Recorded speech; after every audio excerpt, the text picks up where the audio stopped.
Fala pessoal, sejam bem-vindos a mais um vídeo aqui do canal e hoje eu trago o relatório trimestral da Oi referente ao quarto trimestre de 2020 e o acumulado do ano de 2020 como um todo. Após a vinheta eu te mostro quais foram os avanços da Oi com relação a seu plano de recuperação judicial.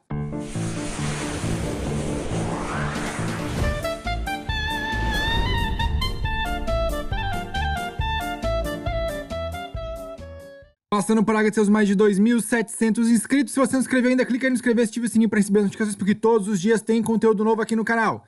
Fazendo aquele nosso disclaimer, o conteúdo disponibilizado neste canal não serve qualquer tipo de recomendação, indicação, de investimento, é uma decisão de vontade do investidor.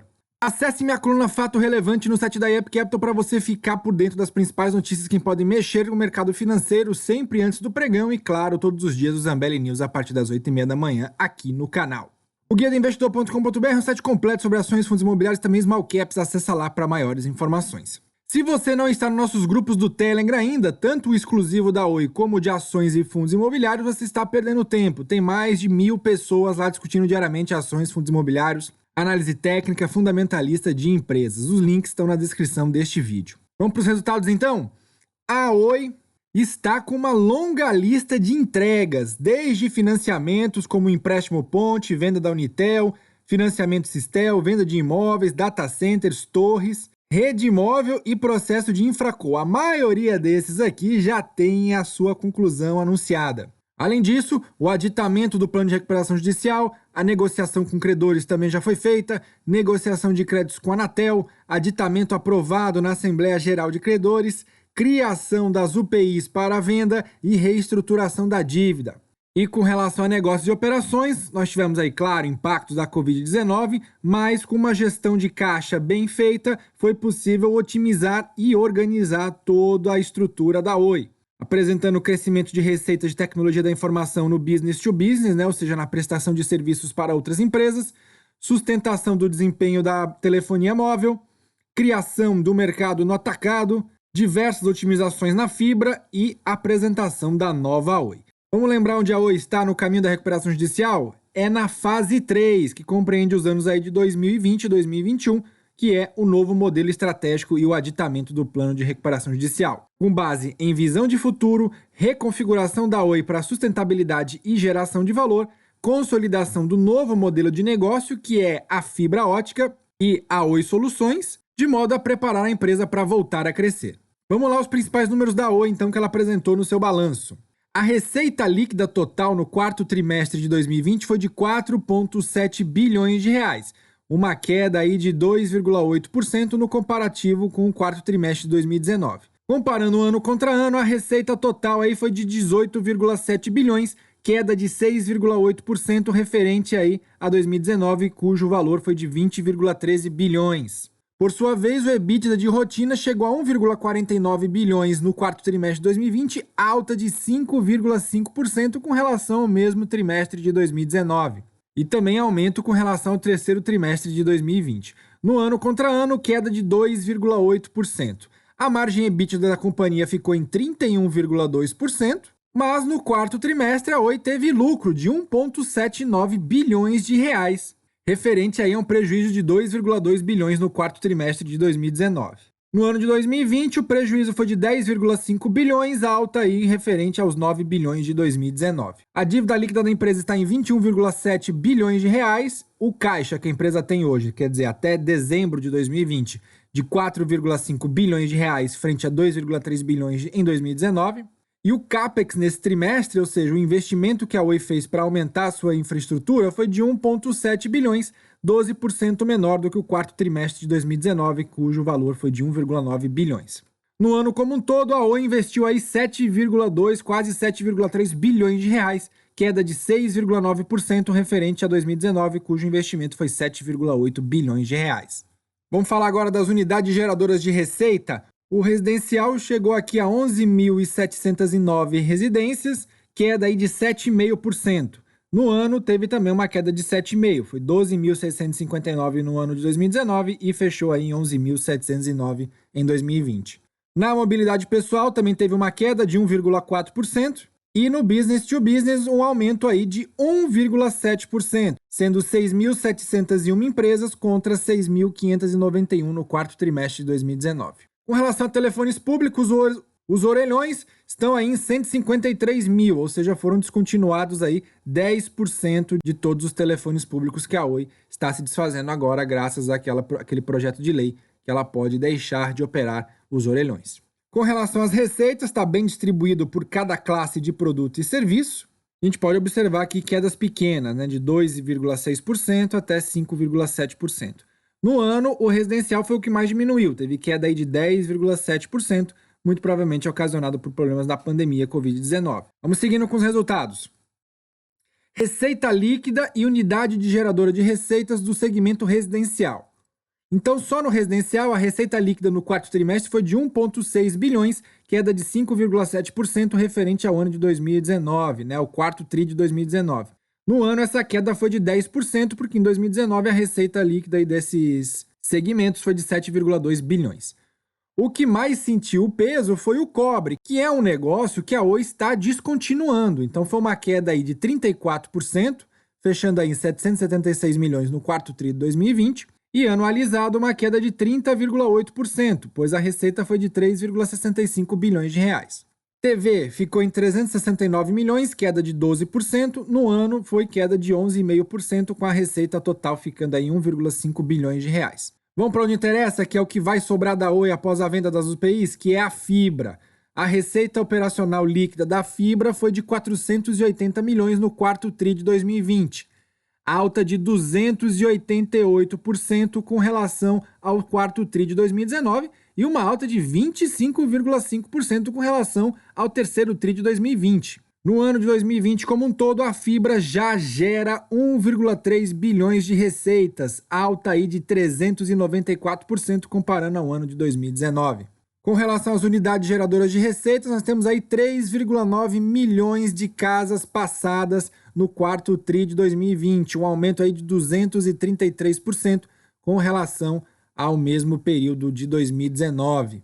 E com relação a casas conectadas, quase aí 2 milhões de casas conectadas já gerando receita para a Oi, alta aí de 215,7% com relação ao mesmo período de 2019. De acordo com a companhia, a performance recente reflete a estratégia global de substituição dos serviços de cobre por fibra no segmento residencial, de migração de clientes pré-pago para pós-pago no segmento de mobilidade pessoal e de maior comercialização de serviços corporativos e atacado no business to business. Este foi o segundo trimestre consecutivo que a empresa apresentou crescimento sequencial. Continuando a falar da fibra, a companhia deu prosseguimento ao processo de expansão da rede e acessos da fibra, encerrando o trimestre com 9,1 milhões de casas passadas, adicionando aí 1,2 milhões de casas passadas na sua base, uma média mensal de 403 mil casas passadas no último trimestre. Este foi o sexto trimestre consecutivo com incrementos de mais de 1 milhão de casas passadas à infraestrutura de fibra ótica. No ano de 2020, foram adicionadas aproximadamente 4,5 milhões de casas passadas com fibra. Ainda de acordo com a Oi, a taxa de ocupação dessa fibra está em 23,2%, ou seja, de toda a fibra ali, todas as casas que estão disponíveis para adquirir o serviço da Oi Fibra, 23,2% se tornam clientes. Desta forma, a companhia informa que a continuidade de exploração das oportunidades de fibra tem se mostrado uma realidade cada vez mais eficaz.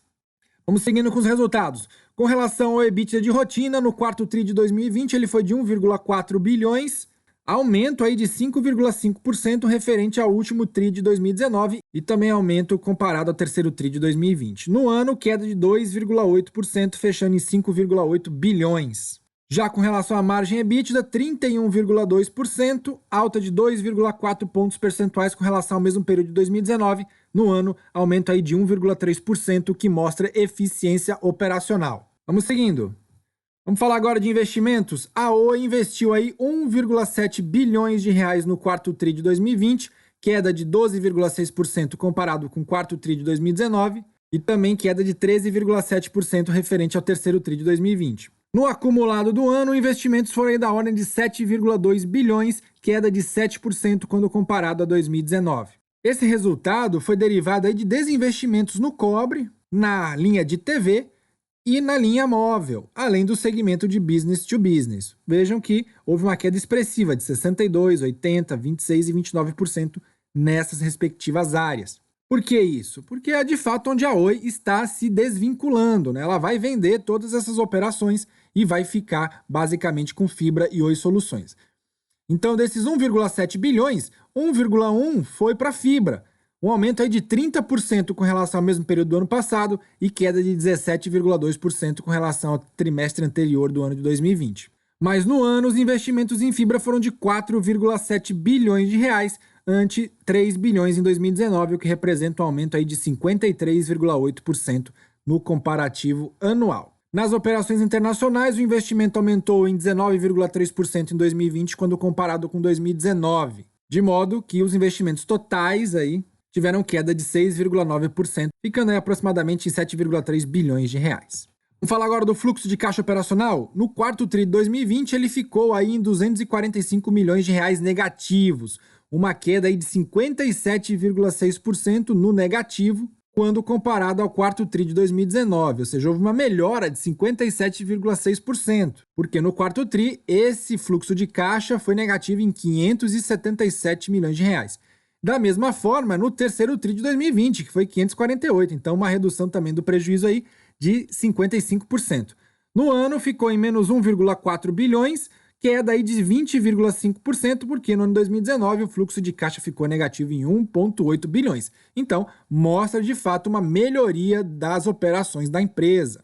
Vamos falar agora de juros, dívida, empréstimos. A Oi pagou 473 milhões de juros, tá? No quarto tri de 2020, 113 milhões saíram aí de amortização, resultado cambial líquido foi de 1,17 bilhões de reais, fruto aí da valorização do real frente ao dólar quando comparado ao terceiro tri, né, que teve aquele split do dólar chegando quase nos R$6, de modo que o resultado financeiro ficou em negativo aí em 1,5 bilhões de reais. No ano, menos 13,5 bilhões, bem expressivo quando comparado aí ao ano de 2019, que ficou em menos 6 bilhões. Vamos às explicações da empresa, né? O fluxo de caixa operacional consolidado de rotina, que é o EBITDA menos o CAPEX, que são os investimentos, ficou negativo aí em 245 milhões. Nas operações brasileiras, foi negativo aí em 269 milhões. No acumulado do ano, o fluxo de caixa consolidado de rotina foi negativo em 1,45 bilhões, e a empresa diz que esse resultado negativo ocorreu principalmente em função do elevado volume de investimentos no projeto de expansão da fibra para garantir a execução do seu plano de transformação. Além disso, a Oi informa que na análise anual, por sua vez, o aumento das despesas financeiras de 2020 foi motivado principalmente pelos itens outras despesas financeiras, pois em 2019 este item havia sido beneficiado pela receita de atualização monetária de crédito de PIS e COFINS sobre o ICMS no valor de 1,5 bilhões de reais. Somando-se a isso, a Oi teve despesas maiores com provisões para a Anatel no ano corrente, conforme determinado na aprovação do aditamento do plano de recuperação judicial, além dos impactos de variação cambial sobre os passivos onerosos, como os contratos de transmissão de dados por cabos de submarinos e satélites. Adicionalmente, as maiores despesas nos itens resultado cambial líquido e amortização do ajuste a valor justo são explicadas pela forte depreciação cambial do real versus dólar em 2020, cujo valor ficou em 28,9%, em comparação com uma desvalorização de 4% no ano anterior.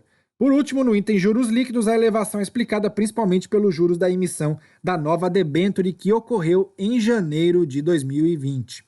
Vamos seguindo com a análise. O endividamento da empresa, então, em dezembro de 2020, a dívida de curto prazo era de 432 milhões e a de longo prazo 25,91 bilhões, de modo aí que a maioria da dívida da Oi é de longo prazo, correspondente aí a 98,4%. Dívida líquida total da empresa hoje está em 26,3 bilhões de reais, alta expressiva com relação a dezembro de 2019, e está em valores estáveis ali de setembro de 2020. Dessa dívida, 36% dela é em moeda nacional, ou seja, 9,4 bilhões, e 64% é em moeda estrangeira, 16,8 bilhões. Para fazer a dívida líquida, nós pegamos aqui a dívida total da empresa, que é a dívida bruta, menos o que ela tem em caixa. Então, a Oi tem em caixa hoje 4,5 bilhões, de modo que a dívida líquida da Oi até o dia 31 de dezembro de 2020 era de 21,7 bilhões de reais. E o que esperar da Oi agora? é esperar que ela continue fazendo o seu processo de transformação, que começou lá desde setembro e outubro de 2020. O que temos que ficar de olho agora é no segundo trimestre de 2021, pois haverá o leilão da Infraco. E no final deste ano, olha só, alienação das UPIs móveis, alienação da Infraco e encerramento da recuperação judicial. De modo que a Oi espera fazer a transição completa até o final deste ano. E como conclusões, o que a empresa afirma? Que continua com sucesso a estabilizar a melhoria de suas operações, redefinindo seu modelo estratégico através de uma forte aceleração do seu plano de fibra ótica.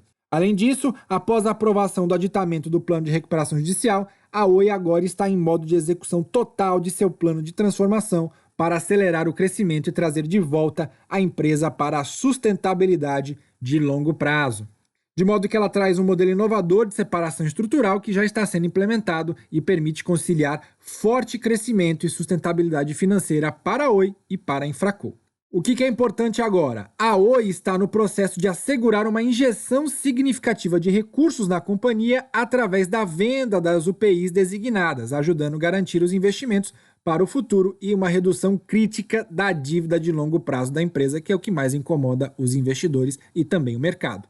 A transformação continua a ser buscada de forma incessante através do programa de execução Integra Dados, e o time de gestão e o conselho de administração estão empenhados em executar o novo modelo estratégico com rigor e velocidade.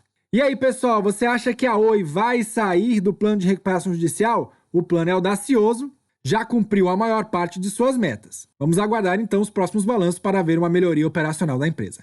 Se você gostou desse vídeo, deixe seu like, inscreva no canal, compartilhe nos grupos de WhatsApp, Telegram, divulgue para os amigos. Não deixe de acessar nossos parceiros de App Capital, Guia do Investidor, e acessar nossos grupos exclusivos e gratuitos no Telegram. Os links estão na descrição deste vídeo. Obrigado por assistir até aqui e até a próxima!